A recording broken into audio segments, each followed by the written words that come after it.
Namaku Alia, 22 tahun, aku lahir di Bandung, besar di tengah keluarga sederhana yang penuh kasih sayang. Tapi satu hal selalu memenuhi pikiranku sejak kecil, Korea Selatan, bukan hanya karena K-pop atau drama, tapi karena satu mimpi yang kujaga. Diam-diam ingin menjadi penata gaya profesional untuk selebriti. Aku ingin karyaku bersinar di panggung dunia, dan Seoul, kota mode dan hiburan Asia, adalah tempat di mana aku yakin semuanya bisa dimulai. Jadi kamu sungguh akan pergi, tanya ibuku dengan suara lirih. Sore itu, di bandara, matanya merah. Menahan tangis, aku hanya bisa mengangguk.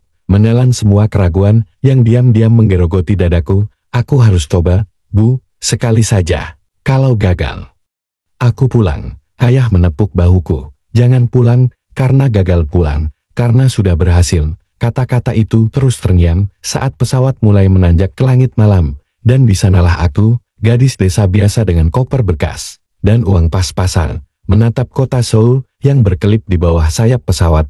Sesampainya di Seoul, segalanya terasa asing tapi menggairahkan. Udara awal musim gugur menusuk lembut kulitku, dan deretan gedung tinggi di kawasan Hongdae tempat aku menyewa kamar kecil di loteng sebuah rumah teater tua, seolah menyambut langkah baruku. Rumah itu dimiliki oleh seorang wanita paruh baya bernama Eunha. Ia pemilik teater independen yang tampak berkarakter kuat tapi hangat. Kalau kau bisa bantu bersih-bersih, tak perlu bayar mahal sewa kamar, katanya di pertemuan pertama. Aku mengangguk cepat, penuh rasa terima kasih. Hari-hari awalku habiskan dengan menjelajah kota, membagikan portofolio ke agensi-agensi kecil, dan sesekali membantu membersihkan teater tempatku tinggal. Meskipun belum ada hasil berarti, aku merasa inilah hidup yang ingin kujalani. Semangatku menyala, sampai suatu malam, saat aku membuang sampah ke belakang gedung, aku melihat seorang pria muda lusuh duduk bersandar di dinding belakang teater. Jaketnya robek, rambutnya berantakan, ia tampak seperti gelandangan, tapi sorot matanya tajam dan familiar. Kau tinggal di sini? Tanyanya dengan suara serang. Aku sedikit mundur. Iya, kamu siapa? Ia tersenyum samar. Aku juga tinggal di sini. Kadang namanya, katanya, adalah Taehyun, tapi aku tidak tahu. Malam itu, aku bertemu bukan dengan gelandangan biasa, melainkan seseorang yang akan mengubah seluruh hidupku. Taehyun, nama yang terdengar tenang, tapi kehadirannya malah bikin degup jantungku tak karuan. Malam itu, ia hanya duduk diam sambil menatap bulan dari balik tumpukan kardus. Ia tidak minta uang, tidak juga merengek makanan. Tapi ada sesuatu dari cara bicaranya yang berbeda, seperti seseorang yang pernah punya segalanya dan kehilangan semuanya sekaligus. Keesokan harinya, saat aku membantu Bu Eunha menyusun properti panggung, aku memberanikan diri bertanya, Bu, siapa pria yang tidur di belakang teater itu? Oh, Taehyun, jawabnya sambil menepuk-nepuk debu dari gaun tua. Anak itu aneh, kadang datang, kadang menghilang berminggu-minggu, tapi dia bukan gelandangan, setidaknya bukan dulunya. Aku mengerutkan dahi. Maksudnya? Bu Eunha berhenti sejenak, lalu menatapku dulu. Dia aktor muda yang menjanjikan, tapi tiba-tiba mundur dari dunia hiburan dan menghilang begitu saja. Hatiku mencelos. Jadi dia bukan orang biasa. Kenapa bisa seperti itu? Hari-hari berikutnya, kami sering bertemu. Aneh ya, seseorang yang tidak banyak bicara, tapi terasa akrab seolah aku sudah lama mengenalnya. Kami sering duduk di tangga belakang sambil minum teh. Ia selalu datang saat aku sedang merasa ingin menyerah. Aku tahu rasanya dikejar mimpi sampai lelah, katanya suatu malam. Tapi kadang, mimpi yang terlalu kita kejar malah menghilang. Kata-katanya membuatku terdiam. Bagaimana seseorang yang terlihat begitu kehilangan bisa membuatku merasa ditemukan? Lalu, suatu hari saat aku sedang membantu di dalam teater, seorang pria masuk tinggi, gagah, bersih, memakai setelan stilis. Wajahnya sekilas mirip Taehyun, tapi versi sempurna. Senyumnya menawan, sorot matanya hangat. Permisi, katanya ramah. Aku mencari Bu Eunha. Aku ingin menyewa tempat ini untuk latihan drama. Namanya Kang Jude, dan sejak detik itu, aku tahu hatiku akan diuji oleh dua lelaki yang memiliki wajah yang sama, tapi jiwa yang berbeda. Itulah yang langsung kurasakan saat melihat Kang Jun berdiri di depan pintu teater. Mataku masih terpaku, bukan hanya karena ia begitu mirip Taehyun, tapi karena caranya tersenyum hangat, percaya diri, dan seolah dunia ada di tangannya sangat kontras dengan sorot sendu Taehyun yang selalu menyembunyikan luka di balik diamnya. Bu Eun-ha menyambut Kang Jun dengan pelukan singkat. Wang, kamu datang juga. Kapan terakhir kita bertemu, Haim? 5 tahun lalu. Aku berdiri kikuk, masih terperangan, saat pandangan Kang Ju tertuju padaku. Senyumannya langsung mengembang. Kamu pasti anak magang yang ibu ceritakan, Minji kan? Aku hanya bisa mengangguk, masih terbatam. Iya, tiba-tiba, sebuah suara berat terdengar dari belakang. Kau datang juga. Aku menoleh. Taehyun berdiri tak jauh dari kami. Kali ini, bukan dengan hoodie lusuhnya, tapi kemeja sederhana dan rambut yang sedikit disisir rapi. Ekspresinya tenang, tapi matanya tajam, penuh arti biung. Kata Kang Jun, kali ini nadanya lebih datar. Sudah lama, dan saat itulah, aku sadar mereka adalah saudara kembar. Tapi entah kenapa, dari cara mereka saling menatap, aku bisa merasakan jarak yang begitu dalam. Ada sejarah kelam yang tak terucapkan di antara keduanya. Sejak hari itu, hidupku berubah. Setiap hari aku bekerja bersama Kang Jun yang penuh ambisi. Dia mengajakku berdiskusi soal naskah, koreografi, bahkan kadang makan malam bersama. Tapi tiap malam, aku masih menemukan diriku duduk di tangga belakang bersama Taehyun. Dalam diam yang anehnya, selalu membuatku merasa lebih tenang. Sampai suatu hari, saat kami berlatih di ruang utama, Kang Jun menggenggam tanganku sambil menatap dalam-dalam. Minji, aku ingin kamu jadi pemeran utama dalam proyek drama ini. Seketika hatiku berdebar, tapi sebelum aku bisa menjawab, suara Taehyun terdengar dari balik bayangan panggung. Kau yakin ingin menyeretnya masuk ke masa lalu kita? Apa maksudnya? Kenapa nada suara Taehyun terdengar seperti peringatan? Dan hari itu, aku sadar aku bukan hanya terjebak di antara dua cinta, tapi juga di tengah rahasia besar yang belum terungkap. Dan malam itu, rahasia itu mulai menunjukkan ujungnya. Sepulang dari latihan, aku menemukan Taehyun duduk sendiri di tangga belakang, seperti biasa. Tapi kali ini wajahnya berbeda, lebih tegang, lebih gelap. Kau harus hati-hati dengan Kang Jun, katanya tiba-tiba, tanpa menolak. Aku terdiam, mencoba mencari makna dari ucapannya. Kenapa? Tanyaku pelan. Ia menarik napas dalam. Dia bukan orang jahat, tapi dia tak segan mengorbankan siapapun demi panggung, termasuk aku, termasuk kamu. Hatiku mencelos. Kau bicara seolah dia melakukan sesuatu yang mengerikan. Taehyun hanya menatapku, lalu berdiri, bukan seolah dia memang pernah. Dan sebelum aku bisa bertanya lebih jauh, ia pergi meninggalkanku dengan ribuan pertanyaan di kepala. Keesokan harinya, teater ramai oleh kedatangan produser senior dari stasiun TV besar. Kang Jun menyapaku lebih hangat dari biasanya, bahkan menggandeng tanganku di depan semua orang. Dia, Minji, adalah bintang baruku, katanya bangga. Aku akan bawa dia ke pentas nasional. Tepuk tangan terdengar. Tapi aku merasa seperti boneka yang digerakkan seseorang dari balik tirai sur itu. Saat aku masuk ke ruang kostum untuk mencari naskah, aku menemukan sebuah folder tua tergeletak di rak tinggi. Rasa ingin tahu membawaku membuka isinya. Di dalamnya, foto-foto pementasan 5 tahun lalu. Dan satu berita lama yang membuat napasku tercekat. Kecelakaan lampu panggung, aktris muda cedera berat, proyek dibubarkan. Nama Taehyun tertulis sebagai sutradara pengganti sementara Kang Jun sebagai penulis sekaligus pengatur pencahayaan.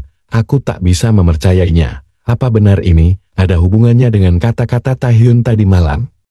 Tiba-tiba, pintu ruang kostum dibuka. Kang Jun berdiri di ambang pintu, menatap langsung ke arah folder di tanganku.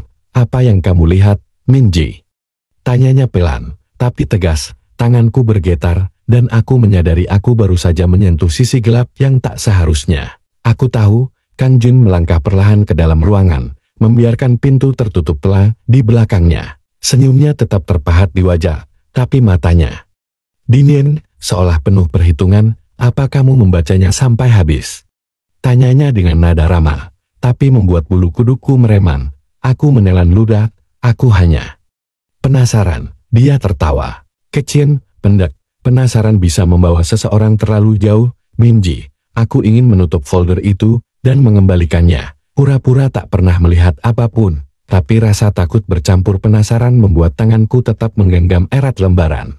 Itu, apa yang terjadi 5 tahun lalu? Tanyaku akhirnya. Suaraku bergetar. Apa Taehyun tahu sesuatu yang aku tidak tahu?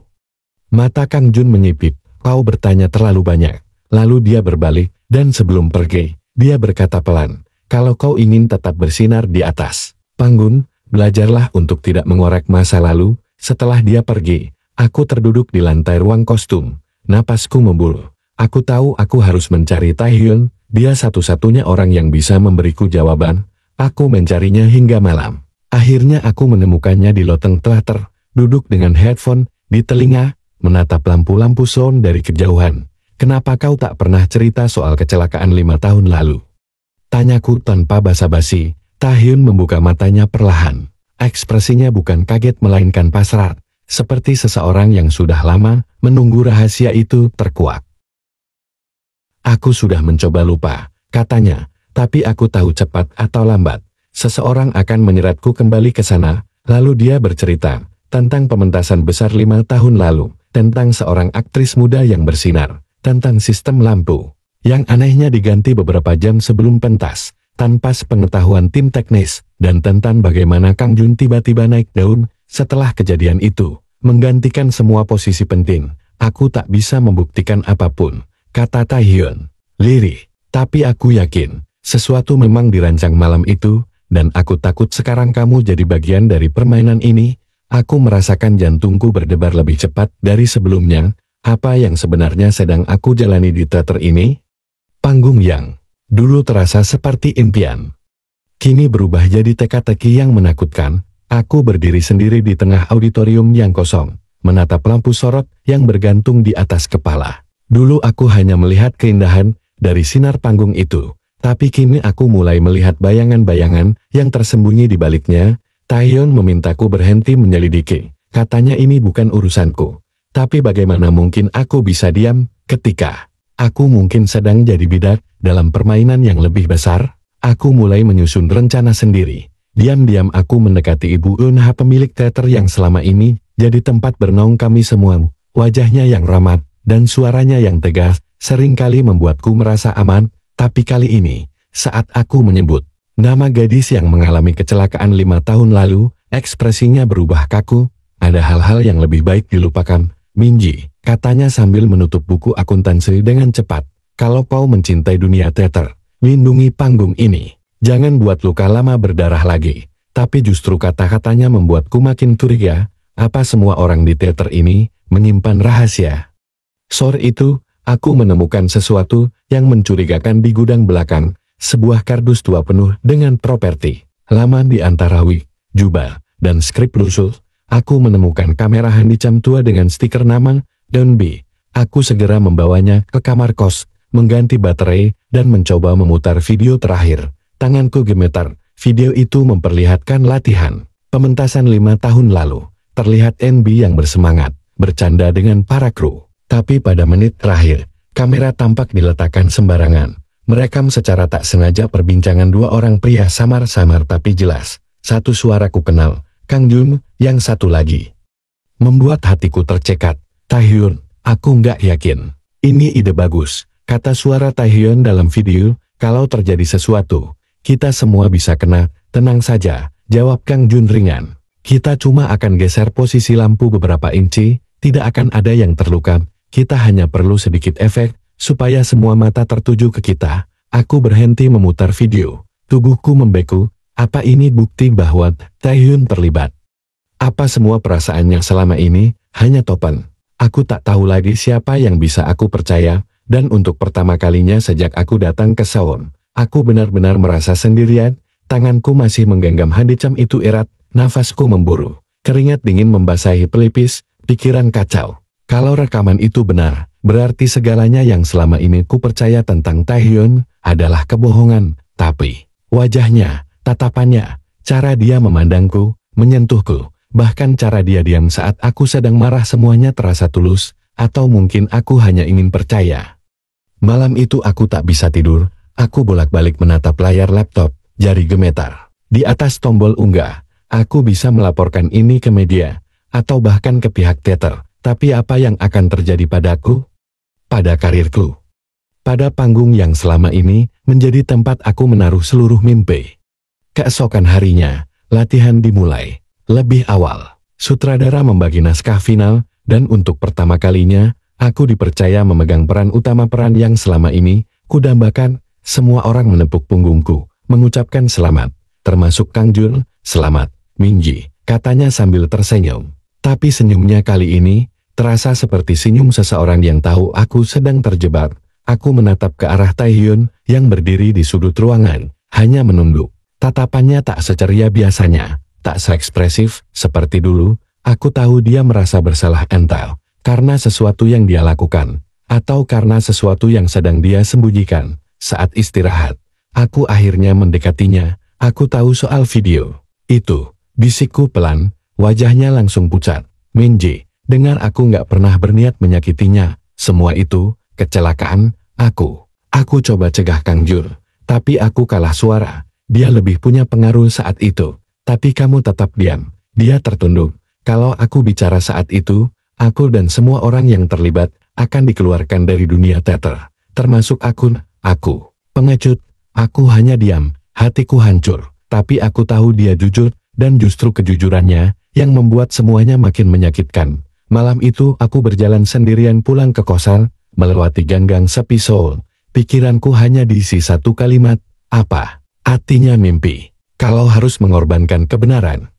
Dan di tengah keraguan itu, aku sadar, aku tak bisa terus diam. Aku harus membuat pilihan, sekalipun itu berarti kehilangan panggung impianku selamanya. Dan aku memilih untuk bicara. Esok harinya, saat latihan dimulai dan semua orang sibuk dengan script reading, aku berdiri di tengah panggung, semua mata memandangku, bingung. Jantungku berdegup kencang, tapi aku tahu aku tak boleh mundur. Ada sesuatu yang harus kalian tahu tentang kecelakaan 2 tahun lalu. Suaraku gemetar, tapi cukup nyaring untuk menggema di aula teater. Wajah Kang Jun menegang, Taehyun memalingkan. Wajar, selama ini kita semua diam. Tapi bagaimana kita bisa berdiri di atas panggung, membawa cerita tentang kejujuran dan keberanian? Kalau di balik layar, kita menutupi kebenaran demi kenyamanan? Aku mengeluarkan handicam itu, menghubungkannya ke proyektor. Dalam hitungan detik, video rekaman itu muncul di layar besar di belakangku. Terlihat jelas, seorang aktor wanita senior terjatuh dari tangga panggung saat latihan, terdorong secara tak langsung oleh pertengkaran dua pria, Taehyun dan Kang Jun. Semuanya hening. Wajah-wajah yang semula penuh percaya diri kini memucat. Beberapa mulai berbisik. Kang Jun berdiri dengan wajah marah, mencoba menghentikan video, tapi sudah terlambat. Semua sudah melihatnya. Kamu gila, seru Kang Jun. Nadanya menahan amarah. Aku hanya memilih untuk tidak jadi pengecut, jawabku tegas. Kamu yang harusnya malu. Sutradara berdiri, lalu melangkah ke depan. Apakah ini benar? Taehyun perlahan berdiri. Ia menunduk. Ya, dan aku minta maaf, karena baru sekarang mengaku. Tangis tertahan terdengar dari sudut ruangan. Beberapa kru wanita menatapku dengan mata berkaca-kaca. Aku tahu setelah ini akan ada konsekuensi. Mungkin aku akan kehilangan peran utama. Mungkin aku akan dicap sebagai pengkhianat. Tapi untuk pertama kalinya sejak aku datang ke Seoul, aku merasa bebas. Saat keluar dari gedung latihan, udara malam menyambutku seperti pelukan hangat. Aku menatap langit. Bintang tak begitu banyak di Seoul. Tapi malam itu, satu saja sudah cukup. Kalau memang mimpiku harus dibakar demi kebenaran, biarlah aku berdiri di atas abu itu dengan kepala tegang. Tapi ternyata, berdiri di atas abu lebih menyakitkan dari yang kubayangkan. Keesokan paginya, namaku dikoret dari daftar pemain utama. Bukan karena video itu dianggap palsu, tapi karena drama internal dianggap bisa mengganggu produksi. Tak ada yang secara langsung menyalahkanku, tapi tatapan mereka berbicara lebih nyaring daripada kata-kata. Aku berjalan menyusuri lorong teater dengan naskah di tangan, tapi setiap langkah terasa seperti gema penyesalan. Suara-suara pelan membicarakanku, seolah aku jadi aktor antagonis di panggung yang tak pernah kupilih. Dan yang paling mengejutkan, Taehyun juga menghilang. Tak datang latihan, tak membalas pesanku. Hanya satu pesan yang ia kirim malam itu, maaf, mungkin aku tak sekuat kamu, aku butuh waktu. Sakit itu nyata, tapi aku tahu, ini bukan akhir. Aku tetap datang ke teater setiap hari, meski hanya jadi bayangan, membantu mengatur kostum, menyalakan lampu, bahkan membersihkan panggung. Suatu sore saat hujan turun, aku duduk di bangku penonton, dengan hoodie menutupi kepalaku, menatap kosong ke atas panggung kosong. Tiba-tiba, seseorang duduk di sampingku. Ibu Gunha. Gumamku terkejut. Ia menatap lurus ke panggung. Kau tahu, aku dulu, seperti kamu, tak dipilih, dibuang. Tapi aku tetap di sini. Aku terdiam, air mataku nyaris jatuh hanya karena satu kalimat itu. Kadang, dunia panggung bukan untuk orang paling berbakat, tapi untuk orang yang tak pernah berhenti datang. Ia menoleh padaku dan tersenyum hangat. Datang besok, latihan jam 7. Aku mengerutkan kening, tapi aku sudah bukan siapa-siapa di produksi ini. Siapa bilang?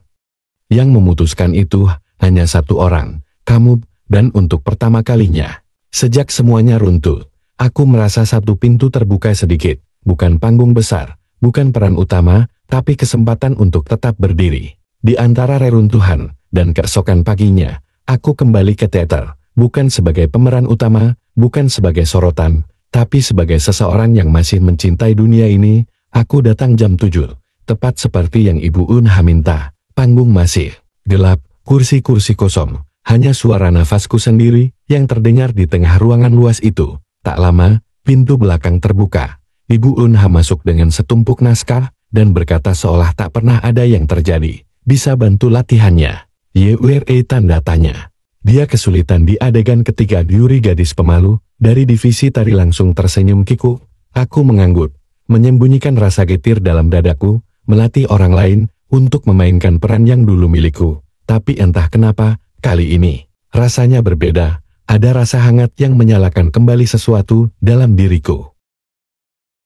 Hari demi hari aku kembali sibuk, tapi dengan cara yang tak pernah kubayangkan, membantu blocking adegan, mengarahkan gestur, menenangkan pemain baru yang panik. Semua hal yang dulu kupandang sebelah mata saat aku di atas panggung, dan pada malam latihan terbuka, saat kursi penonton dipenuhi undangan penting, aku duduk di kursi paling belakang, menyaksikan dari jauh. Saat lampu padam dan pertunjukan dimulai, aku ingin percaya bahwa aku sudah selesai menangis. Namun ketika adegan puncak mendekat, sesuatu yang tak terduga terjadi. Yuri jatuh pingsan tepat sebelum naik ke panggung. Semua panik, sutradara menoleh ke segala arah. Ibu Unha memegang kepala, lalu seseorang berbisik panik, kita butuh pengganti, sekarang.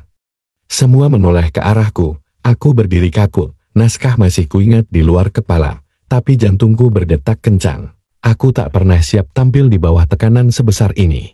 Bukan dalam kondisi seperti sekarang. Lalu Ibu Unha hanya berkata pelan, kalau kamu masih cinta pada panggung ini, tunjukkan sekarang. Aku mengangguk. Langkahku ke atas panggung terasa seperti mimpi. Lampu sorot menyilaukan, suara penonton mulai bergemuruh, tapi aku berdiri tegak. Lalu terdengar kalimat pertamaku, kita semua punya luka. Tapi siapa bilang luka tak bisa berdansa? Dan malam itu, aku tidak sekadar kembali ke panggung, aku menyala, dan di antara kerlip cahaya dan tepuk tangan yang menggema seperti hujan deras di dalam teater tua itu, aku merasakan sesuatu yang aneh seperti sepasang mata yang menatapku dari kegelapan, penuh rindu dan luka. Ketika tirai perlahan turun dan pemain lain memelukku dalam euforia, aku mencoba menyembunyikan detak jantung yang berdebar lebih, karena firasat, daripada karena emosi. Ada seseorang di antara penonton tadi, seseorang yang sudah lama hilang, seseorang yang tak berani kusebutkan namanya. Setelah acara usai dan teater kembali sepi, aku berjalan keluar lewat pintu samping. Hujan gerimis mulai turun di langit Seoul. Udara dingin menyentuh kulitku saat aku berdiri menatap jalan kosong, tapi aku tahu, dia tadi di sana, dan benar saja, beberapa meter dari pintu belakang, di bawah payung hitam. Berdiri seseorang yang terlalu familiar untuk bisa dilupakan. Taehyun. Aku menahan napas, tubuhku gemetar. Dia tampak berbeda, rambutnya lebih panjang, pipinya tirus, dan matanya seperti menyimpan 1000 kata yang tak pernah sempat dituliskan. Kami berdiri dalam diam, selama beberapa detik, yang terasa seperti selamanya. Aku tidak pantas menontonmu, katanya pelan, air mataku hampir jatuh. Tapi kau tetap datang. Taehyun tertawa kecil, getir. Bagaimana mungkin aku tidak datang?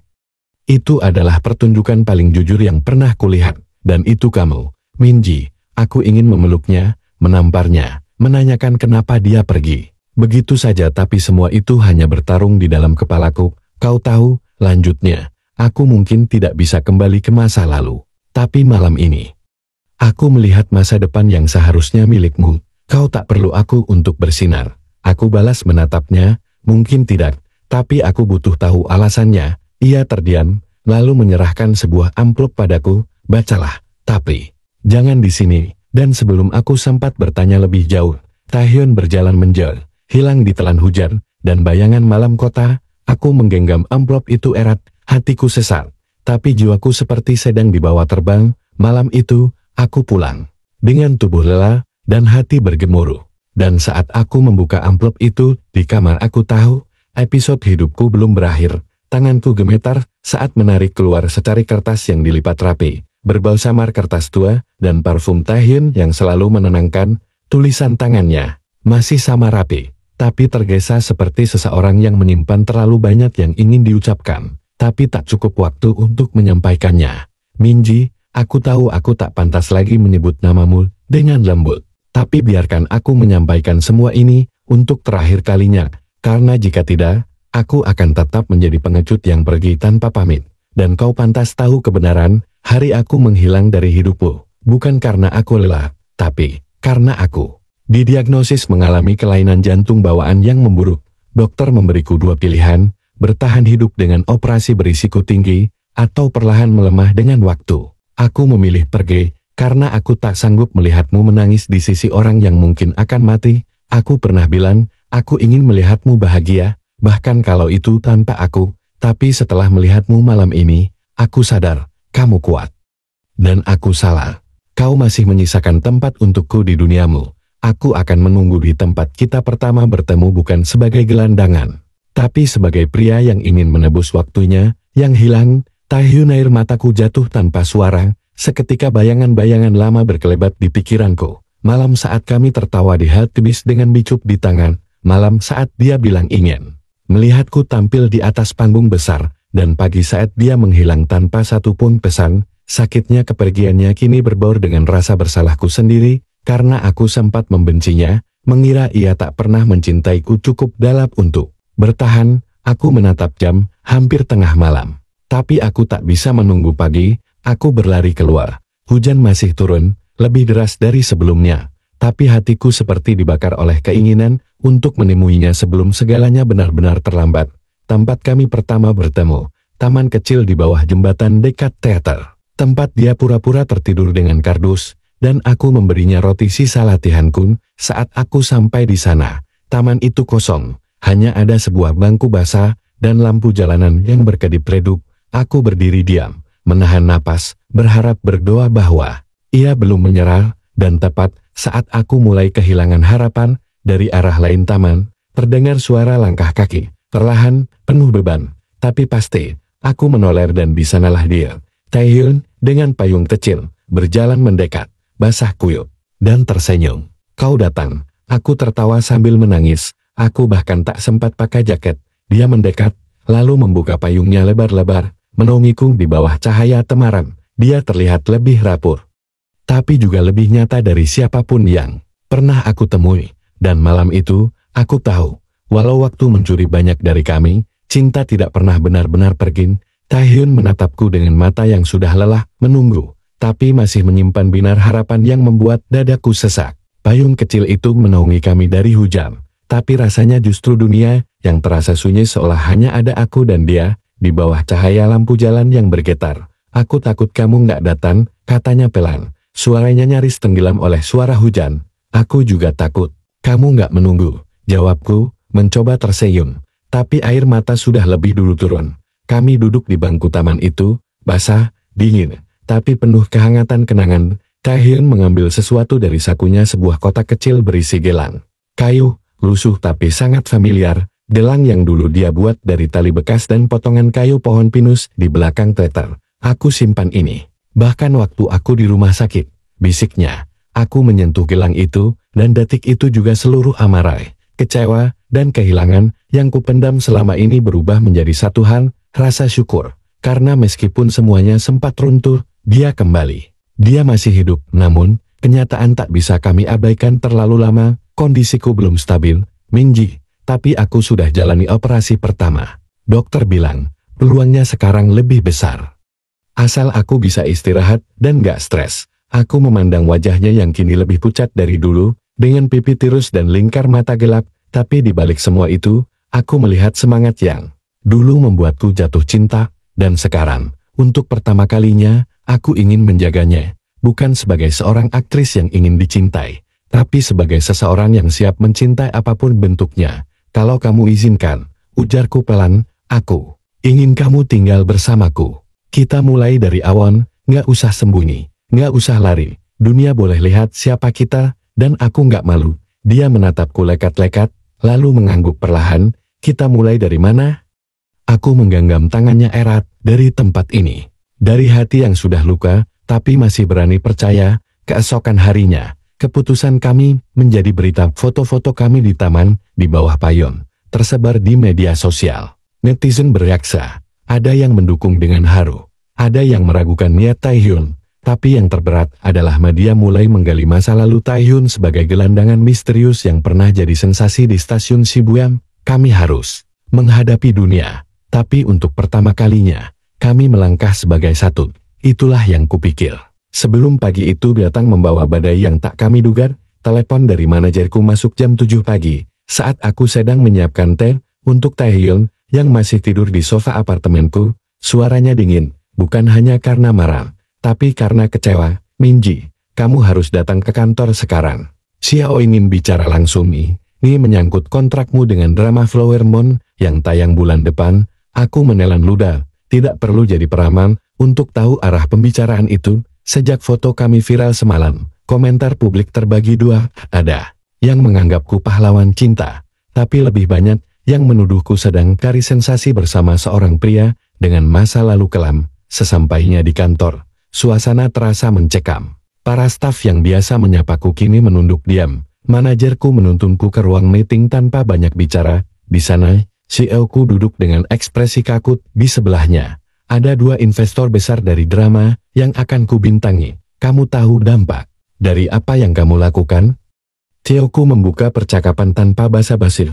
Kami tidak bisa mempertahankan kamu kalau publik kehilangan kepercayaan, kata salah satu investor. Kamu bisa tetap dalam proyek ini, Minji, tapi kamu harus melepas dia. Dunia seperti membisu sesaat. Apa maksudnya melepas? Tanyaku dengan suara serang. Berpisah, klarifikasi ke media, bahwa kalian tidak pernah berpacaran, bahwa semua itu hanya kesalahpahaman, atau bagian dari naskah drama. Hapus semua kebohongan itu. Sebelum penayangan dimulai, aku merasa tenggorokanku dicekik. Di balik layar kaca gedung ini, Taehyun sedang mencoba hidup kembali. Dia sedang mencoba sembuh dan aku adalah satu-satunya yang membuatnya bertahan. Aku pulang dengan langkah guntai, tidak sanggup memberitahu Taehyun apapun, tapi dia tahu. Dia selalu tahu. Aku dengar semuanya, katanya pelan saat aku duduk di sampingnya. Kamu nggak perlu jelaskan. Aku menggenggam tangannya, tapi aku mau kamu tahu, aku bingung, aku nggak siap kehilangan kamu. Tapi aku juga nggak mau mengubur mimpiku sendiri, kalau kamu harus memilih. Katanya perlahan, aku ingin kamu pilih dirimu sendiri. Aku memeluknya erat, tapi kamu juga diriku. Dan malam itu, untuk pertama kalinya, aku benar-benar takut. Karena apapun pilihanku besok pagi, akan mengubah hidupku selamanya. Dan pagi itu pun, tiba, langit Seoul mendung, seolah ikut menahan napas bersama keputusan yang harus kuambil. Di meja makan, secangkir teh buatanku dingin, tak tersentuh. Taehyun berdiri di ambang pintu, mengenakan jaket abu-abu usang miliknya, yang pernah kupikir hanyalah milik seorang gelandangan biasa. Aku akan pergi, katanya, suaranya nyaris berbisik. Sebelum kamu membuat pilihan, supaya kamu tahu bahwa kamu nggak harus memilih aku karena kasihan atau karena rasa bersalah. Aku mematung, tidak bergerak, tidak berkata, hanya menatap punggungnya yang perlahan menjauh, langkah demi langkah, menuruni tangga apartemenku yang sempit. Aku ingin berteriak, ingin memanggilnya, tapi hatiku berkata, tunggu sebentar lagi. Dengarkan dulu dirimu sendiri. 5 jam kemudian, aku duduk di depan CEO, manajerku, dan dua investor besar. Mereka menatapku seperti sedang menunggu keputusan seorang juri dalam kompetisi hidup. Jadi, Minji, CEO-ku membuka suara, apa keputusanmu? Aku menghela napas panjang, dan akhirnya, aku berdiri. Suaraku tenang, meski tanganku gemetar. Terima kasih sudah percaya padaku sejauh ini. Tapi kalau syarat untuk lanjut adalah membohongi dunia, maka aku memilih untuk berjalan. Dengan kejujuran, aku tidak akan pura-pura putus. Aku tidak akan menyangkal orang yang selama ini menyelamatkan hatiku. Suasana ruangan hening, investor terdiam, manajer menatapku tak percaya. Jadi, kamu melepas kontrak ini? Aku mengangguk. Aku memilih untuk tetap menjadi Min Ji Yan. Betul, bukan Min Ji yang hanya hidup di naskah. Dan saat itu, aku tahu, aku baru saja kehilangan proyek terbesar dalam karirku. Tapi saat aku melangkah keluar dari gedung itu, udara terasa lebih ringan, langit mulai cerah, dan saat aku membuka pintu apartemenku, dia ada di sana. Taehyun duduk di tangga, menatapku, seperti menanti jawaban yang tak pernah ia minta. Ia berdiri, langkahnya ragu, tapi aku mengangguk dan tersenyum. Aku tidak memilih karir, Taehyun. Aku memilih kita. Ia tersenyum kecil, lalu menunduk, menahan air matanya. Aku memeluknya. Epilog. Setahun kemudian 1 tahun telah berlalu. Aku memang kehilangan proyek drama besar itu, tapi aku mendapatkan tawaran lain, sebuah film independen kecil tentang seorang wanita yang jatuh cinta pada pria yang dunia anggap tidak berharga. Film itu tayang di festival luar negeri dan mendapat penghargaan, dan Taehyun kini ia berdiri di belakang layar, membantu mengelola teater kecil milik Ibu Eunha yang semakin ramai karena dukungan penonton muda. Kami tidak sempurna, tapi kami utuh. Dan setiap kali aku ditanya di acara talk show tentang cinta yang sesungguhnya, aku selalu menjawab, cinta sejati adalah ketika kamu mencintai seseorang, bahkan jika dunia memintamu untuk tidak melakukannya.